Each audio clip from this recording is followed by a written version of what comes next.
Então a pergunta é: galinha voa? Galinha até voa, mas ela não consegue se sustentar no ar por muito tempo. E por que é que eu estou falando isso para vocês?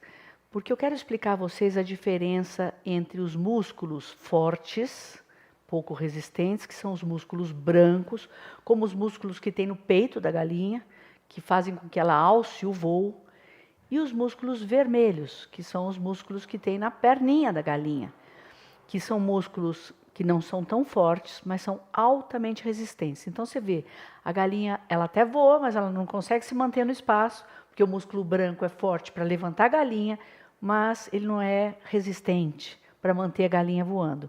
E, por outro lado, a perninha da galinha, que tem músculos vermelhos, fibras vermelhas, elas são altamente resistentes. Então, a galinha fica o dia inteiro correndo e não cansa, né? Mesma coisa acontece nas cordas vocais, nas preguinhas vocais. As pregas vocais têm músculos essencialmente de fibras brancas, são constituídos de fibras brancas, como o peito da galinha. Então, as preguinhas vocais que produzem o fechamento firme da glote, que produzem os graves, são constituídos essencialmente de fibras brancas, que são fibras fortes para você dar uma tosse repentina para proteger teu corpo de um alimento, um corpo estranho que entre lá dentro, né? São fortes para você dar um grito, para chamar alguém, mas não tem resistência para você conseguir fazer essa alta demanda por muito tempo. Já por outro lado, as fibras vermelhas, as pregas vocais também têm fibras vermelhas, tá? Mas as fibras vermelhas que estão principalmente concentradas no músculo cricotiroide, que é o músculo dos agudos, elas já são fibras não tão fortes, mas são altamente resistentes, como as da perninha da galinha.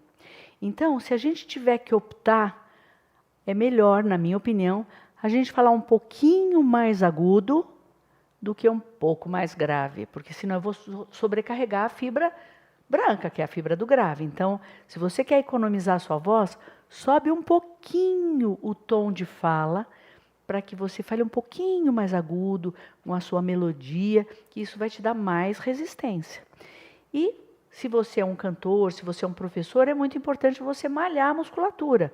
Malhar a musculatura tanto branca quanto a vermelha, e logicamente com o tempo você vai desenvolvendo também a sua corda vocal nos dois sentidos, para as suas demandas, né? É a mesma coisa se a gente fizer um paralelo entre o maratonista, que tem que correr 42 quilômetros, e o corredor de 100 metros. Pode observar que a perna do maratonista é fininha. Por quê? Porque todo o treinamento dele, ele desenvolve as fibras vermelhas, que são fibras menorzinhas no tamanho delas, né? E já o corredor de 100 metros, ele vai desenvolver mais as fibras brancas do corpo dele, que são fibras fortes, rápidas, mas para correr 100 metros. Então, todo o trabalho de voz também é direcionado pensando nesse sentido. Que tipo de atividade você precisa para o teu dia a dia, né? Uma maratona, né? Ou um canto lírico de forte intensidade? O que você precisa? Ou as duas coisas? Tudo isso pode ser desenvolvido. Tá bom, gente? Um beijo.